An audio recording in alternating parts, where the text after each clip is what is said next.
et les presse. Alors bonjour à tous, on est ensemble aujourd'hui et on remercie chaleureusement Martin de nous accorder son temps. Donc c'est la 11e session 36-15 au Caire et notamment sur les Rex. Vous nous avez sollicité en disant mais on veut voir des vrais gens, écouter des vraies histoires par rapport à la mise en place de Caire. Euh, donc, je suis très contente d'accueillir Martin aujourd'hui. Alors, pour la petite histoire, on était en école ensemble il y a à peu près 2-3 ans. Non, en réalité, un peu plus, une vingtaine d'années. Et par hasard, je suis retombée chez lui, dans sa boîte, dans sa jolie boîte de Quetch, il y a à peu près un an. Et il a accepté notre invitation de venir témoigner de la mise en place de Care chez Quetch. Alors, ils n'ont pas juste voulu mettre en place le Care, ça correspondait à des besoins et il a préparé quelque chose voilà, pour vous expliquer le voyage de Quetch dans cet univers-là. On garde le format, c'est-à-dire ceux qui sont là, vous allez avoir la chance de pouvoir poser vos questions. Alors, vous pouvez soit vous les écrire dans le chat ou soit en live pour, voilà, si à un moment vous trouvez que c'est plus opportun. On est là aussi pour échanger, pour que vous puissiez faire des liens aussi avec vos expériences et votre vraie vie. Martin, je te laisse la parole. Très bien. Bienvenue. Eh ben, merci. Alors, je vous ai préparé une petite présentation pour vous montrer un peu qui on est et pourquoi on a des OKR et pourquoi on pense que c'est super. Euh, alors, je vous le partage. Est-ce que vous voyez mon écran? Ouais, super. Oui, oui, c'est Ouais? bon. Mm. Bon, très bien. Alors, euh, donc nous, c'est Quetch. J'ai fait une petite présentation rapidement pour vous présenter ce que c'est Quetch. Vous pouvez le voir rapidement derrière moi, les produits qu'on a. On commercialise des contenants et des contenus pour une hydratation saine et responsable. Euh, je vais vous expliquer comment nous, on a adopté et adapté les OKR chez Quetch, comment on suit l'avancement et puis quelles sont nos perspectives pour 2026 et plus. Alors, Quetch, on est une société à mission. Une société à mission, alors pour ceux qui ne savent pas, tout simplement, dans nos statuts, on a indiqué qu'on avait une mission. C'est assez récent, je pense que ça a 5 ou 6 ans la possibilité de faire ça. C'est pour indiquer qu'il y a une cause qui nous tient particulièrement à cœur et on s'engage à travailler pour cette cause. On se doit, si on le fait, d'être audité tous les ans par un organisme tiers. Et après, à quoi ça sert d'être société à mission? Ça permet de donner du sens, surtout quand il y en a déjà dans l'entreprise, mais ça permet de le clarifier à l'extérieur, à l'intérieur. Et c'est vrai qu'aujourd'hui, tant les employés que les salariés, les employés que les consommateurs ont besoin de donner du sens à leur travail ou à leurs achats. Et nous, c'est quelque chose sur lequel on s'engage. Donc notre mission, donc on a une mission qui est dans nos statuts, et notre mission, c'est rendre désirable l'hydratation saine et responsable. Donc c'est une phrase, je l'explique rapidement. L'hydratation saine et responsable, c'est le fait de boire quelque chose qui est bon pour le corps et bon pour la planète. Donc ça, c'est assez simple. Et rendre désirable, c'est la méthode avec laquelle on veut le faire. On peut être écolo et dire il faut arrêter de polluer, il faut arrêter d'utiliser du plastique, il faut arrêter de faire ça. Mais nous, on est plus dans une logique un peu sexy de vouloir rendre désirable en disant mais regardez, il y a des alternatives qui sont à la fois écolo et puis en plus, c'est coloré, ça a des fonctionnalités qui sont sympas. Nos gourdes, par exemple, sont isothermes. Elles sont normalement un petit peu jolies. Enfin bon, en tout cas, on les trouve jolies. On est assez fiers. Il n'y a pas que des gourdes, hein, il y a tout un tas de produits. Mais voilà, voilà qui on est. Donc ça, c'est notre mission. Et ça, c'est vrai que c'est quelque chose de clé. Toutes les présentations de l'entreprise, les présentations aux clients, les présentations aux fournisseurs, c'est la première slide. Et on y insiste beaucoup. Voilà. Pourquoi est-ce qu'on a cette mission? Bah, tout simplement, là, je ne vais pas vous faire toute l'histoire, mais sachez qu'actuellement, il y a chaque année 300 milliards de bouteilles en plastique qui sont produites, donc qui sont créées, conditionnées, transportées, stockées, réfrigérées, commercialisées, et qui terminent, dans le meilleur des cas, uniquement pour 30% dans les océans, mais dans la réalité, plutôt aux alentours de 80 à 90% dans les océans. Quand je dis 30%, c'est parce que quand bien même on les recycle dans les meilleures conditions, etc., en fait, on n'arrive jamais à recycler plus de 70%. Et il y a toujours 30% qui terminent dans l'eau et ça finit dans l'océan. Bref, donc ça nous provoque un problème de pollution, clairement, parce que le fait de réfrigérer, enfin de transporter tout ça, euh, ça provoque beaucoup de CO2. Ça provoque évidemment un problème de biodiversité quand ça termine dans les océans. Enfin bref, on pollue la terre, on pollue les, les environnements. Ça revient chez nous via les animaux. Enfin bref. Et puis après, il y a une question de santé publique avec, en fait, on boit de l'eau avec des PFAS, etc. Et puis, bon, après, il y a des sujets d'obésité parce que, pour info, on fait à la fois les contenants, donc les gourdes, les tasses, etc. Mais on fait aussi du contenu. Et évidemment, le contenu, c'est pour aromatiser l'eau, mais pour aromatiser sans sucre ajouté sur des produits qui sont sains, la plupart bio, autant que possible. Donc voilà, quelques petites infos rapidement. On a été créé en 2010, donc on a 15 ans, on avait 15 ans l'année dernière. On est une petite entreprise, une trentaine de salariés. On considère qu'on a équipé à peu près 6 millions de personnes à travers le monde. On est présent dans 30 pays. On a fait 5 bilans carbone. Pour se présenter rapidement sur la dimension RSE, on est très branché, donc responsabilité sociétale des entreprises. Et on est allé chercher des certifications pour pouvoir le démontrer, pour montrer que c'est pas du greenwashing. Et donc, on a obtenu la certification B Corp et la certification EcoVadis Gold. Donc ça, c'est deux grosses certifications qui sont reconnues en général chez les consommateurs et chez les entreprises.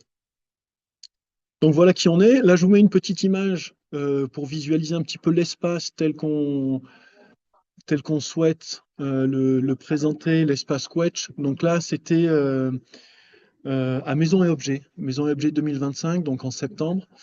Qu'est-ce qu'on voit? On voit qu'il y a, voilà, enfin on essaye de se positionner avec une direction artistique très épurée, très élégante. Et puis, vous pouvez voir les différents produits qu'on a. On a des gourdes, on a des tasses, différents types de tasses, des tasses pour le chaud, pour le froid. Quasiment tous nos produits sont isothermes, donc qui permettent de conserver la chaleur 12 heures et le froid 24 heures. On a des thermos pour le café, on a des boîtes repas, et on a, comme je vous disais, au fond, sur la droite, des pastilles pour aromatiser l'eau, avec différents goûts. Ça peut être citron, framboise, litchi, goyave, enfin bref, il y en a plein. C'est sans sucre, c'est sain, c'est bon pour la santé, ça permet de remplacer et de rendre un peu fun l'eau que certains peuvent considérer comme étant un peu plate, justement.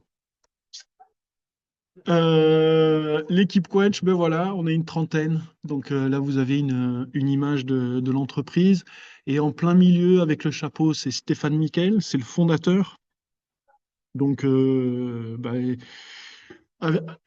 avec sa femme qui est juste à sa droite, et donc en noir Sandrine, tous les deux, c'est eux qui ont monté l'entreprise et qui ont mis leur cœur et qui ont mis leur personnalité. C'est pour ça qu'on est une entreprise très engagée. C'est des gens qui consomment bio depuis longtemps, qui sont très sensibles aux enjeux de l'environnement, etc. Et voilà, donc ils sont là depuis 15 ans, toujours avec la même passion. Et ils ont embarqué une trentaine de collaborateurs, donc on est tous là. Et moi, je suis au fond, derrière, on me voit un petit peu. Euh, donc voilà l'équipe. Après moi, qui je suis? Moi, je m'appelle Martin. Je suis chez Quetch depuis 2021, donc ça fait 5 ans. J'ai fêté ça là récemment. J'en suis très content. Je suis DAF, donc un poste assez classique. Je gère la finance, RH, logistique et après quelques autres petites missions, mais de l'administratif. Et enfin, je suis champion OKR. Alors ça, c'est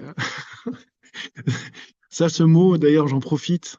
Chloé et Nathalie, c'est un mot qui m'a beaucoup amusé au départ, notamment parce que quand j'ai commencé, j'avais l'impression d'être, enfin, j'étais ceinture blanche.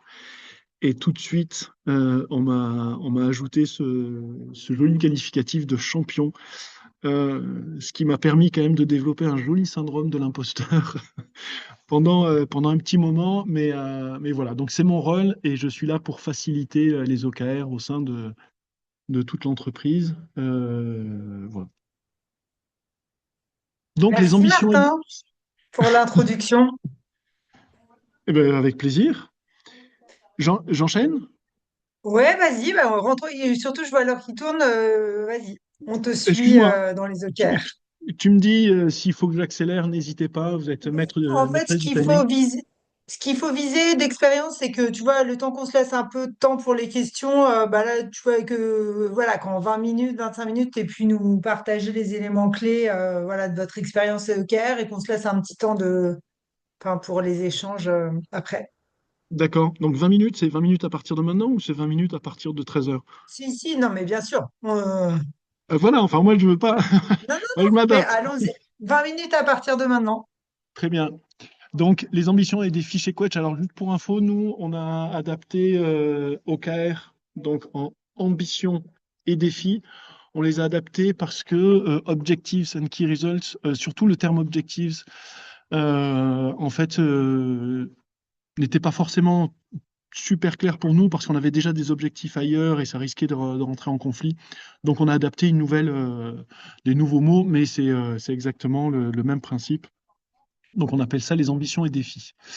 Donc l'origine des OKR, bah, en 2024, on a constaté deux grosses difficultés. Il y en avait quelques autres, mais vraiment deux grosses. C'était de l'inertie et des gens qui travaillent en silo, donc chacun dans son coin. La communication est pas bonne et puis vraiment, enfin les gens euh, au-delà de la communication, en fait, ne travaillaient pas ensemble. Donc ça, c'était deux points qu'on voyait et on s'est dit, bon, bah, comment est-ce qu'on y remédie? Stéphane a commencé à chercher un petit peu dans différentes pistes. Il est allé notamment à l'événement Big de la BPI pour trouver des idées, etc. Il a entendu là-bas parler d'OKR, il s'est renseigné. Il a acheté un bouquin, le bouquin de John Deere. Il a trouvé que c'était très intéressant, que ça pouvait répondre à ces deux problématiques et même plus. Et du coup, eh ben, on a travaillé ça, on a contacté Nathalie et Chloé. Et, euh, et puis, ben, voilà, on a commencé à travailler et on s'est dit, ben, définissons un petit peu ce qu'on veut faire avec cette méthode. Et voilà ce que ça a donné. On s'est dit, optons pour cette méthode et voilà l'impact que l'on recherche dans l'entreprise. Qu'est-ce qu'on veut? Mais en fait, on veut des priorités fortes. On veut avoir un suivi clair des impacts. Déjà, en fait, définir clairement des priorités fortes, c'était un point important. Avoir un suivi clair des impacts, c'est la suite logique.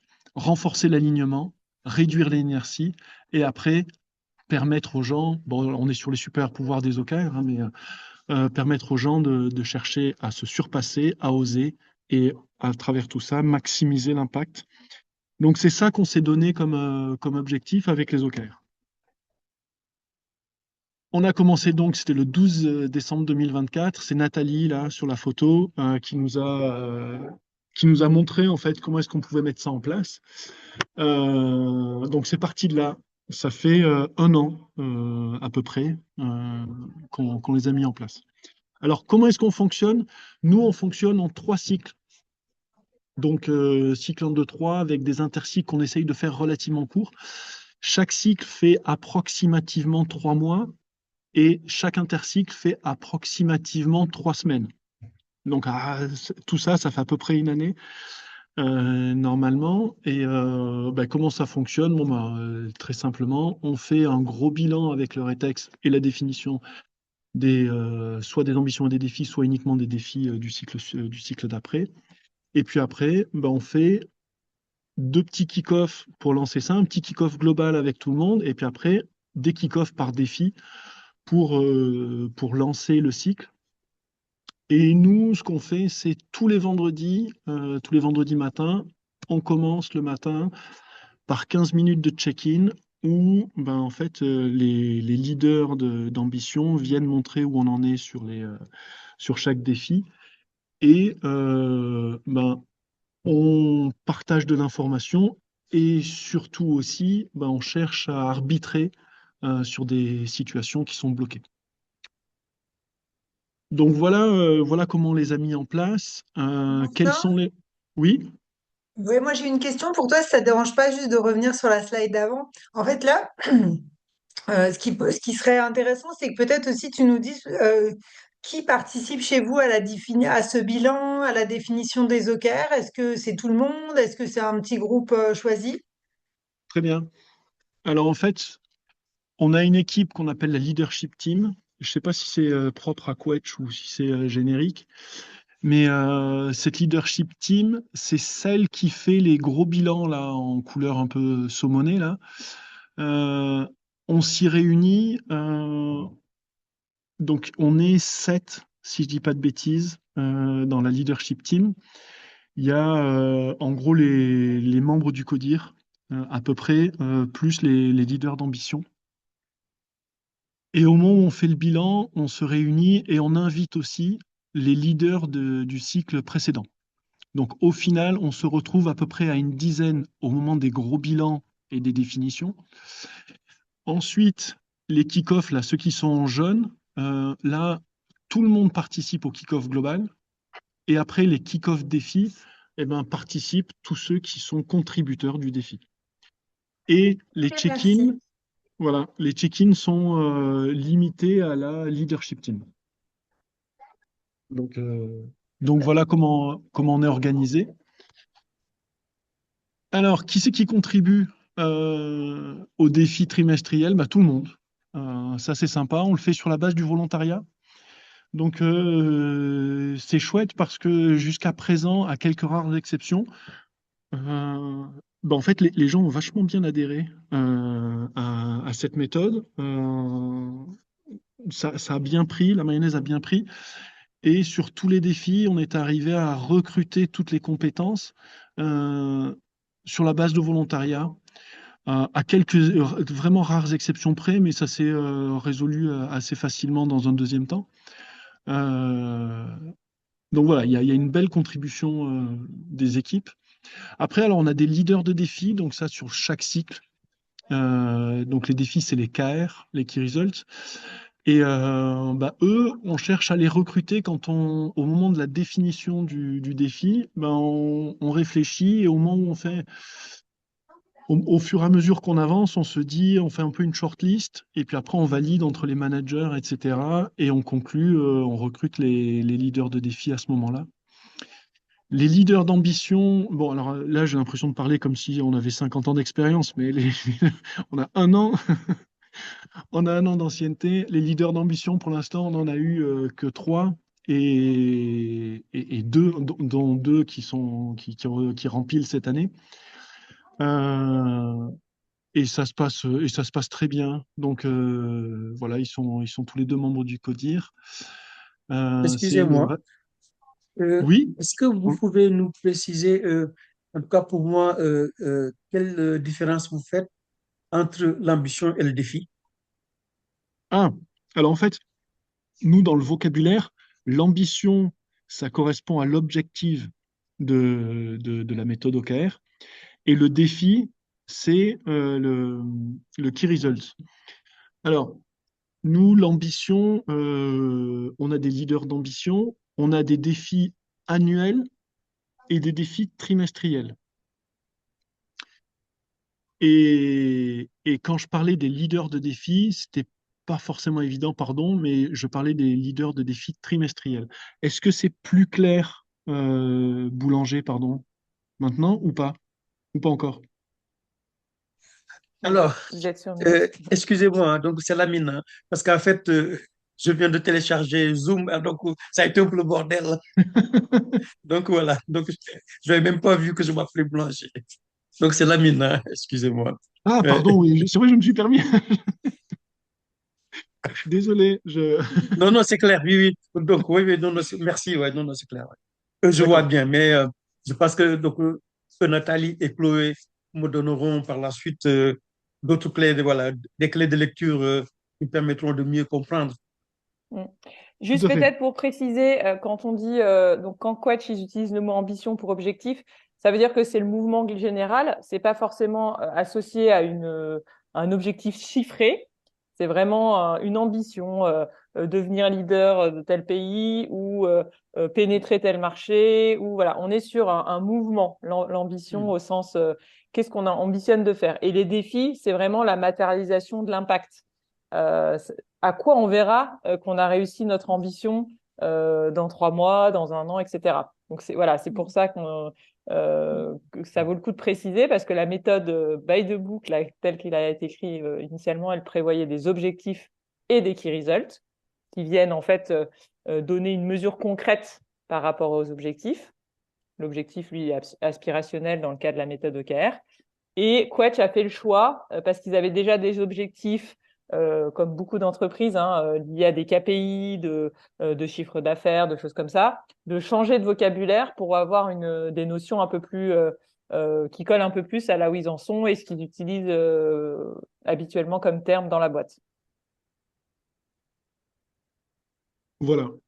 Super, merci. Du, du coup, la leadership team, c'est ce que je vous expliquais. C'est celle qui participe au bilan, à la définition des ambitions, des défis et au check-in. Et après, il y a le champion, donc ça c'est moi. L'objectif, c'est en fait de diffuser la culture un maximum et la méthode, et puis faciliter en fait toute la, toute la mise en place des les différents process. Et puis le sponsor, c'est Stéphane. Stéphane, c'est le fondateur, c'est lui qui est là pour... c'est lui qui le demande et c'est lui qui s'assure que on a bien toutes les ressources et que la méthode est bien prise en main. Alors, comment est-ce qu'on suit l'avancement? Donc, pour info, nous, ça a été un des gros sujets de l'année dernière, parce qu'on voulait embarquer. Alors, nous, on est une société de marketing-vente. Donc, on se doit d'essayer de diffuser, d'être un peu sexy, d'attirer l'œil, d'attirer le chaland. Ce qui n'est pas toujours évident pour moi, parce que moi, je suis de base un financier, donc plutôt un peu plus austère que le reste des équipes. Néanmoins, on a essayé de faire en sorte que l'information soit, alors toujours en transparence totale, bien sûr, mais soit accessible et soit un petit peu sexy, que les gens aient envie d'aller s'informer, ou en tout cas d'être informés.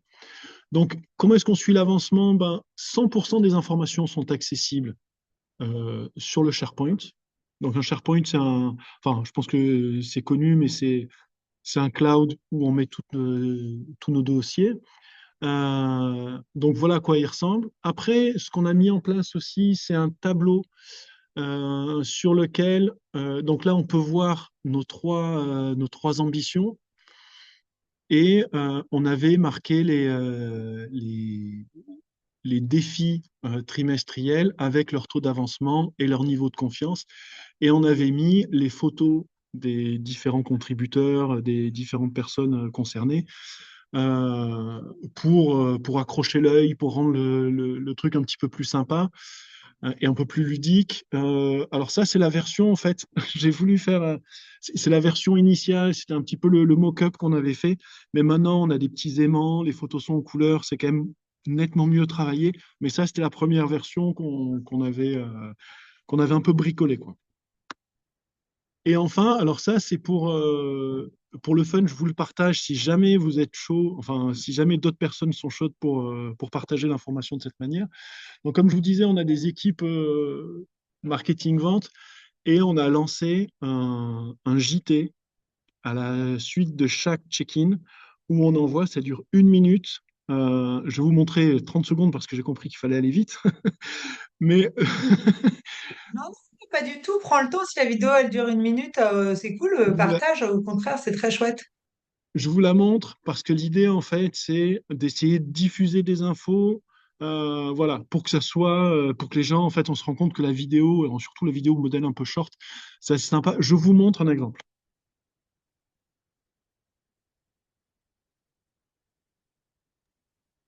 Alors, ouais, je crois juste qu'on n'a pas le son. Il faut que tu partages le son, Martin, quand tu Ouais. lui partages la vidéo, il faut que tu dises le son. Ah mince. Bon, bah écoutez, c'est un fail complet. Non, Non, non, mais non, tu mais peux recommencer, ça prend 2 secondes. Quand tu partages, il me semble que parce tu que moi, peux je l'ai bien, copier. la vidéo. Enfin, j'ai bien Ouais. le son. Non, mais en fait, regarde, je vais te dire, arrête ton partage. Et là, quand tu arrêtes de partager, D'accord, alors attends, je vais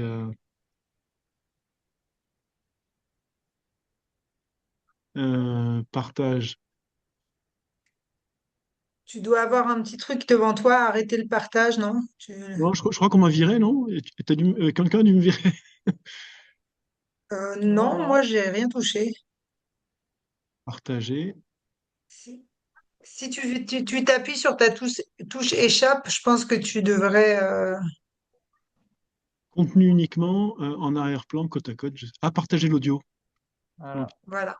C'était ça? Ouais. Ok, allez, on Non. réessaye. On réessaye pour voir si ça passe. Ça passe là?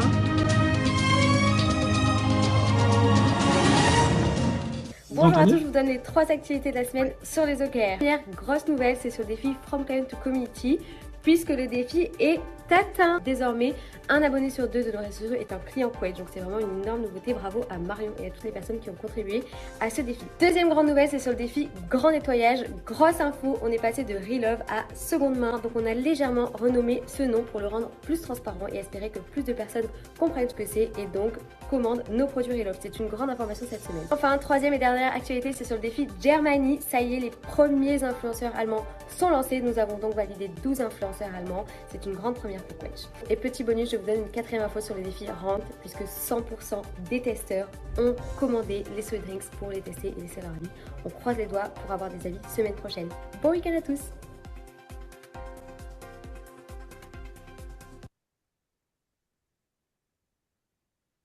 Donc voilà. Bravo.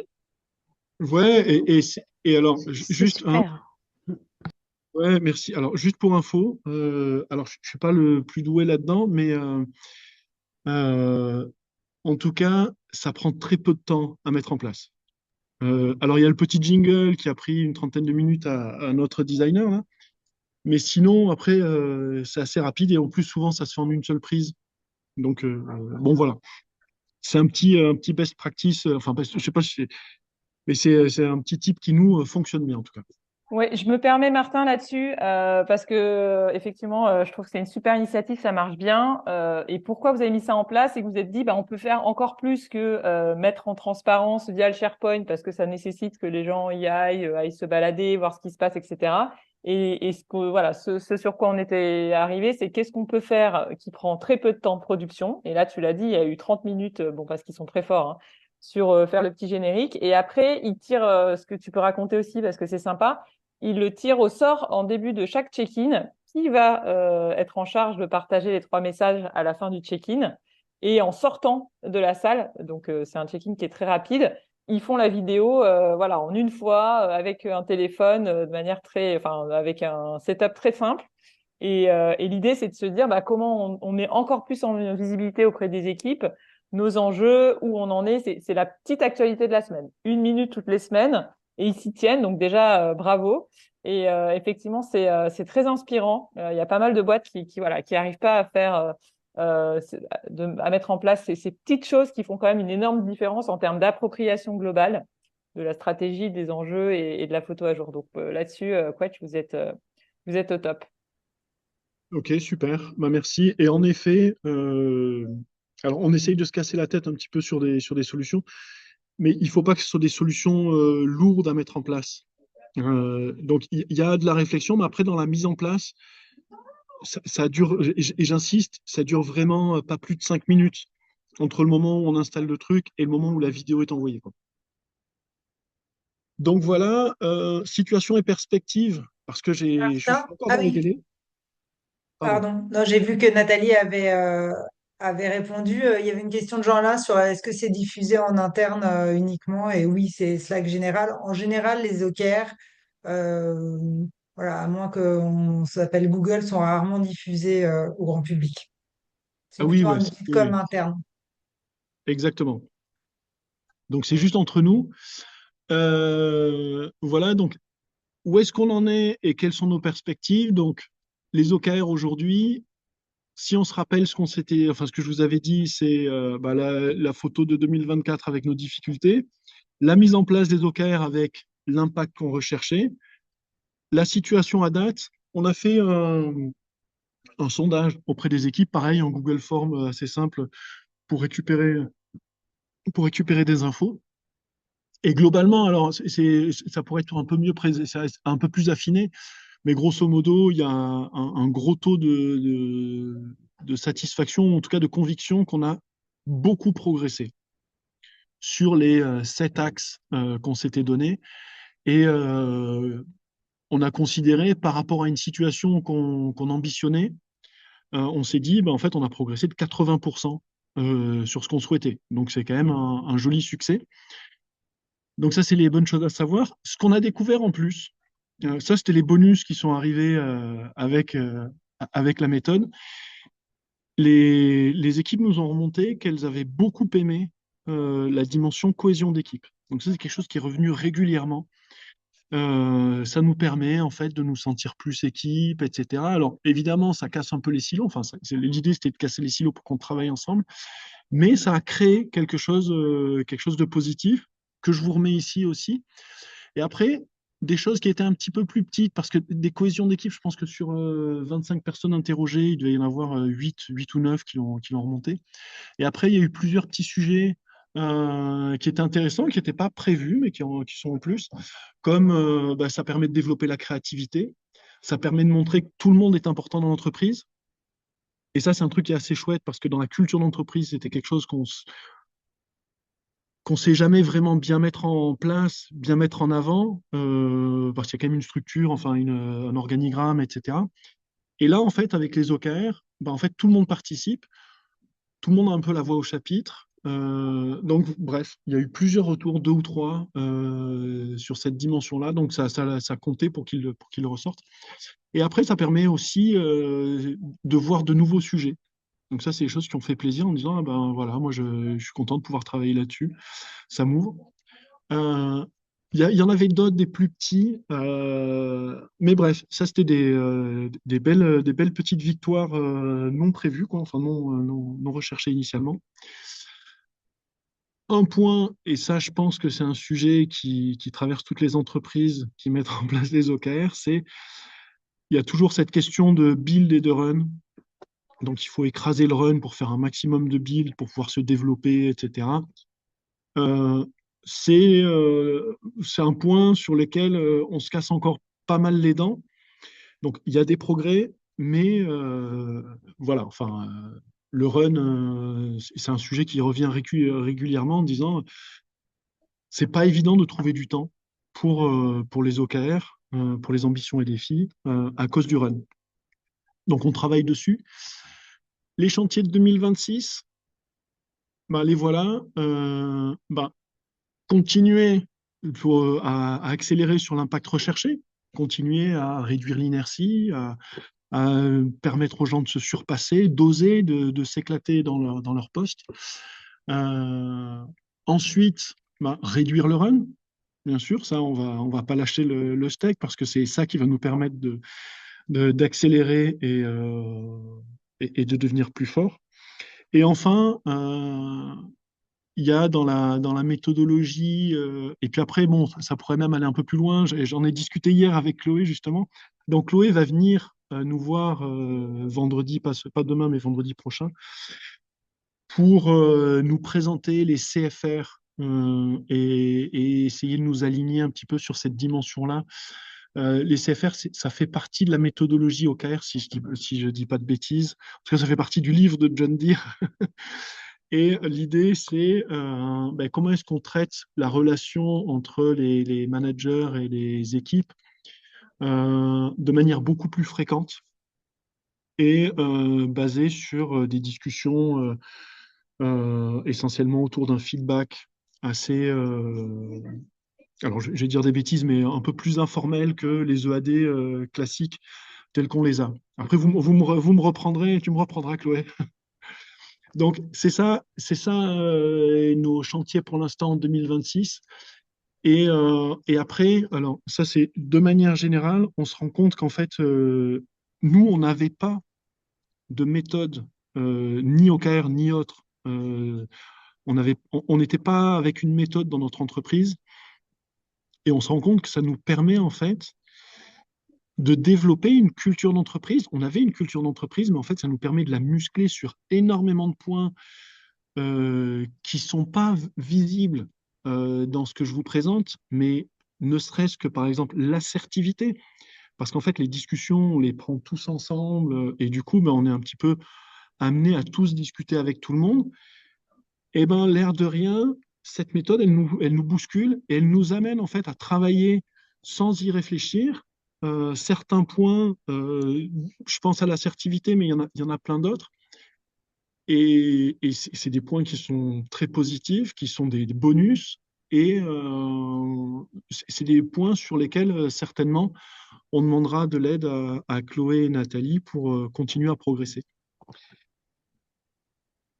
Voilà, j'arrête de parler, Chloé. J'ai fait le tour. Merci beaucoup, Martin, pour ce partage et pour ta générosité. Nous, on est ravis hein, d'accompagner Quetch. Pourquoi? Parce qu'effectivement, tu l'as dit au démarrage, hein, c'est une entreprise qui s'est construite autour d'un sens très fort, une mission très forte, et une taille aussi où quelque part, euh, une bonne taille pour activer rapidement les choses. Là où certaines entreprises, alors je sais pas, je connais pas sur les personnes qui sont ici, mais là où on a des tailles plus grandes, généralement on a un peu plus d'inertie liée à la taille.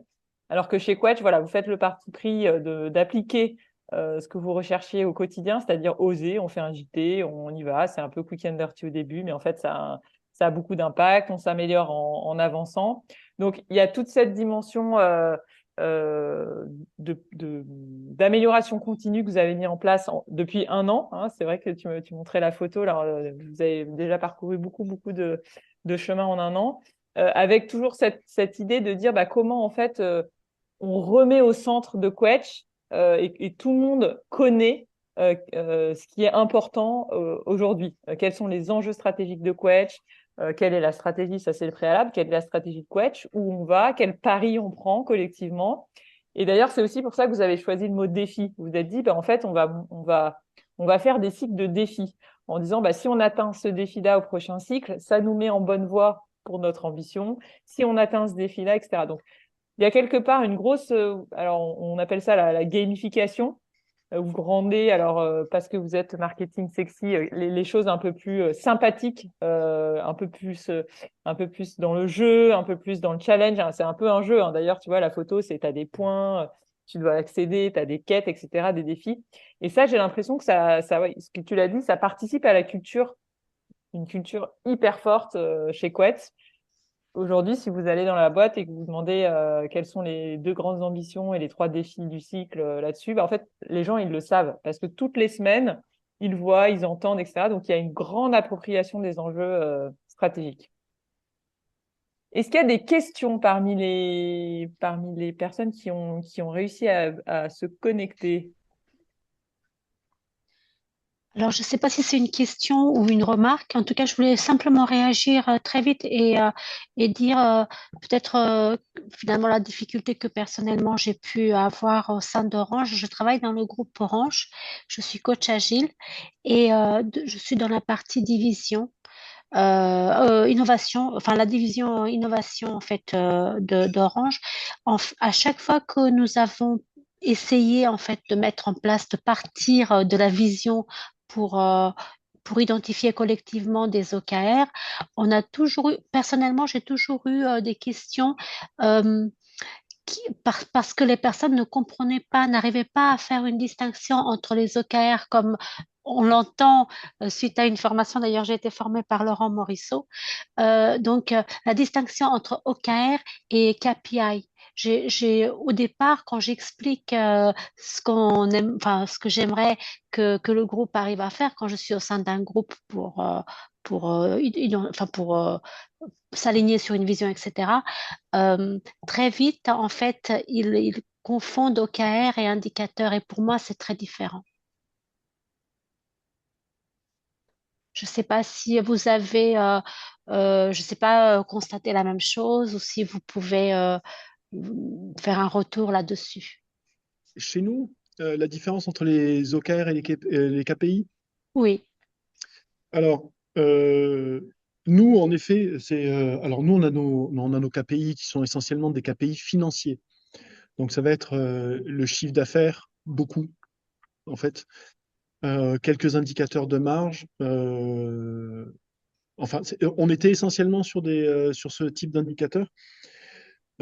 C'est des indicateurs qu'en fait, on revoit tout le temps, chaque année, enfin, c'est vraiment du récurrent. Il n'y a pas relativement de nouveautés. On n'a pas eu de mal, en fait, à Mhm. faire la séparation. D'accord. D'accord. Donc, voilà, parce que on était sur des chiffres. Alors, je vais vous donner des exemples, mais on disait, par exemple, on veut avoir 16 agents commerciaux en Allemagne. Mhm. Et du coup, en fait, ça, c'était un chiffre qu'on n'avait jamais suivi. Et en fait, là, ça a permis de comprendre qu'en fait, on cherchait à développer des graines qui permettraient à la toute fin de faire grossir les KPI, mais qu'il y avait un zoom en fait sur les graines particulières. Mhm. D'accord. Effectivement, enfin, dans le cas des OKR, on est vraiment en lien avec la stratégie de l'entreprise, alors que quand on est sur des KPI, c'est sur une activité spécifique en particulier, euh, enfin, c'est pour optimiser l'existence, c'est pas pour construire demain, si je peux dire. Exactement. Donc, oui, voilà, c'est la différence qu'on peut faire.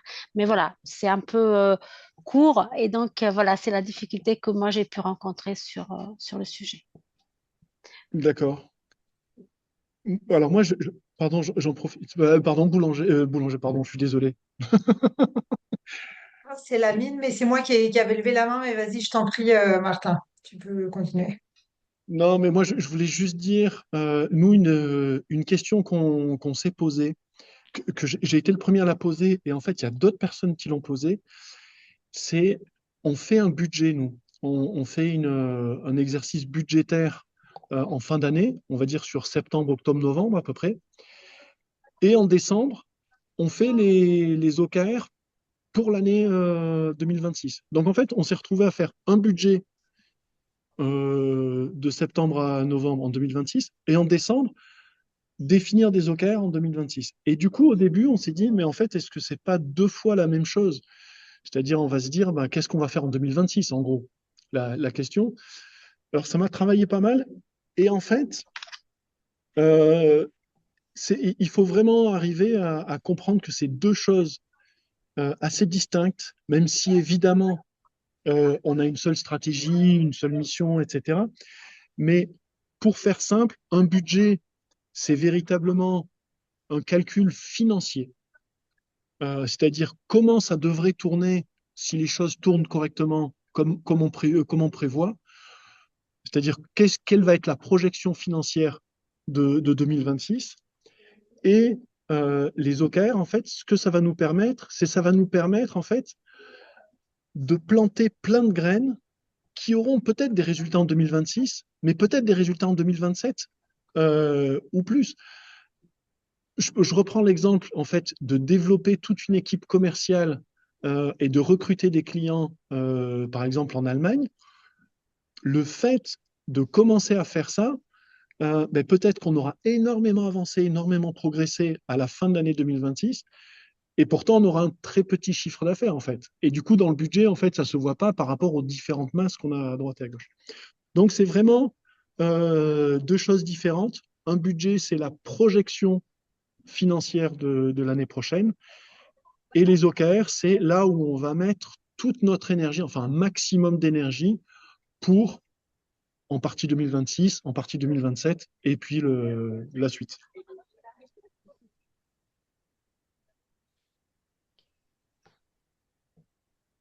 Oui, Martin. si je peux me permettre, juste alors, pour apporter peut-être des éléments de réponse par rapport à la question des OKR versus les KPI, qui est une question quand même assez, on va dire, classique et qui a un écueil, parce qu'il y a beaucoup de gens qui disent, ah oui, bah, les OKR, maintenant c'est les OKR, les KPI, c'est fini. Nous, voilà, on aborde ça vraiment comme deux systèmes différents mais complémentaires, sachant que les deux sont des indicateurs. Il y en a un qui est vraiment, je suis sûre que Laurent Morisseau l'explique bien aussi dans sa formation, mais les KPI, c'est vraiment tous les indicateurs connus qui indiquent que l'entreprise ou l'activité est en bonne santé. Donc ça correspond vraiment aux indicateurs du run pour lesquels, en général, on sait à peu près quelle est la valeur qu'on recherche. On connaît, Elle on sait, existe, oui. c'est existant, en général, elle est connue et elle est nécessaire pour piloter l'activité. C'est un peu le tableau de bord, ou si on prend l'analogie, mettons, d'une voiture, voilà, on vérifie qu'on a de l'essence, qu'on a de l'huile, de la déblue, du lave-glace ou que sais-je. Donc ça, et on sait que quand on arrive en dessous de tel niveau, ah bah là, il faut que je passe à la pompe à essence. Je sais pas, si mon EBITDA il baisse, si le nombre de visites que j'ai sur mon site web, si le nombre voilà, c'est quelque chose qui correspond à à l'activité habituelle, enfin habituelle.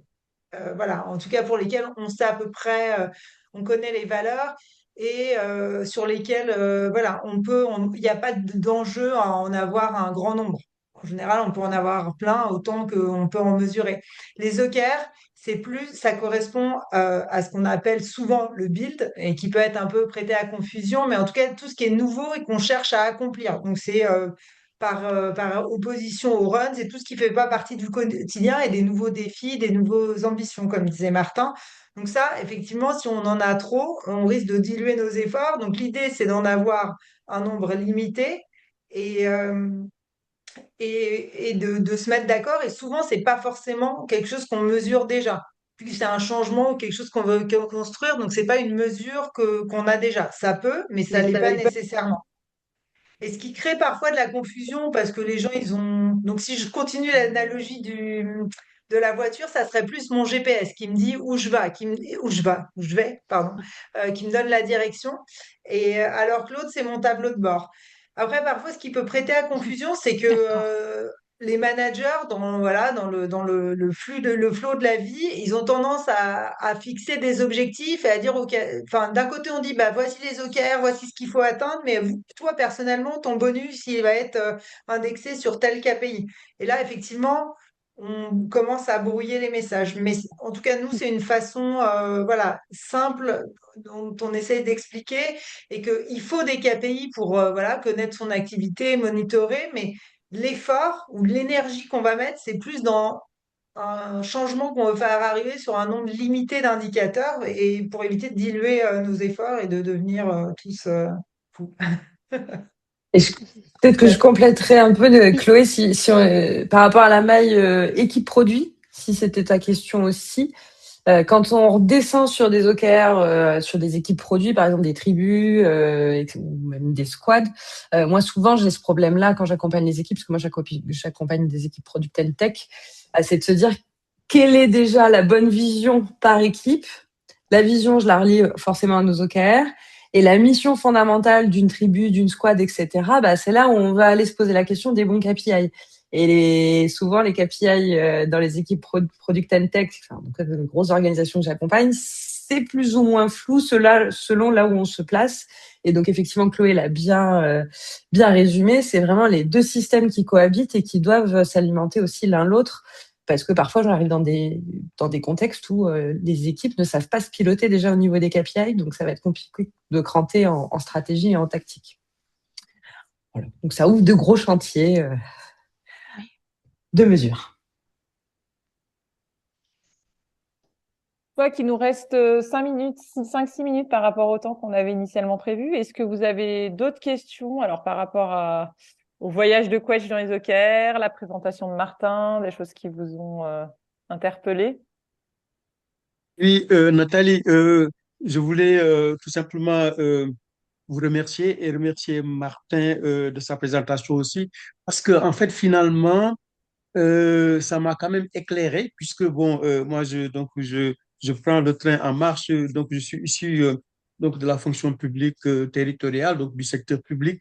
Et donc, du coup, voilà, donc là, je découvre une nouvelle méthode que je souhaiterais m'approprier, voilà, dans le cadre aussi donc d'une entreprise que je suis en train de mettre en place. Et vraiment, j'ai trouvé dans la présentation tous les ingrédients de la fonction publique, toutes les difficultés et toutes les perspectives aujourd'hui donc dans la fonction publique.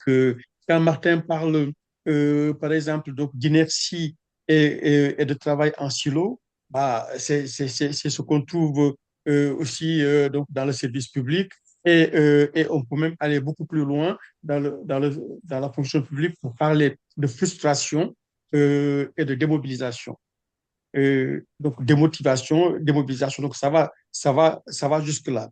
Et donc du coup, quand effectivement, quand j'écoutais Martin, je me disais, bah, finalement, en fait, tout ça, ça permet déjà, au-delà même des KPI, de travailler sur la cohésion d'équipe, en fait. Et finalement, effectivement, il a atterri sur ça, mais c'est l'enjeu majeur aussi au niveau donc, du service public, donc de la fonction publique. C'est comment aujourd'hui redonner sens à l'action publique pour pouvoir refédérer donc, les acteurs, les professionnels autour d'objectifs communs.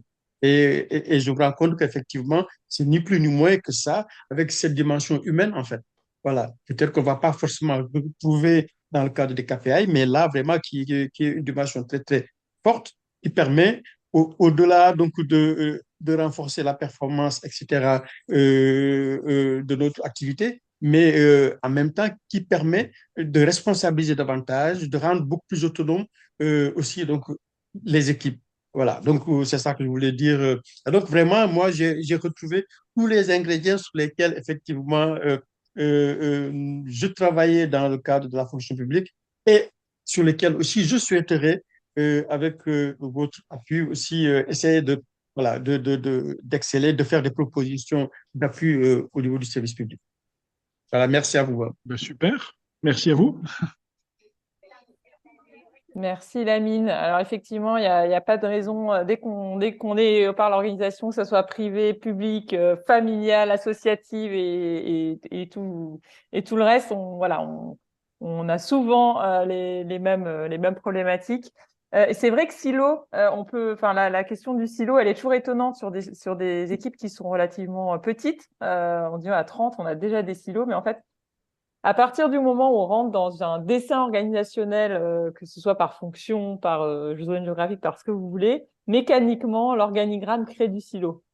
Et recréer un sens commun et en passant par l'impact, notamment, bah, ça permet, voilà, mécaniquement d'alléger les silos, enfin de les effacer un petit peu parce que voilà, on met un mouvement vers quelque chose autre que juste l'objectif de sa fonction.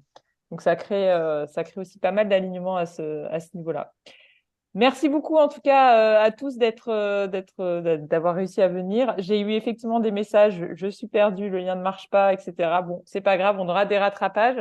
En tout cas, on va se permettre de partager cette présentation qui est toujours, c'est toujours riche d'avoir des vrais Oui, témoignages. Je vous remercie beaucoup enfin, surtout Martin là pour ton merci temps. Martin. Et j'espère qu'on aura l'occasion de se recroiser bientôt. Bonne Merci. journée à tous, bon après-midi. Merci. Bonne journée. Au revoir. Merci. Merci. Au revoir.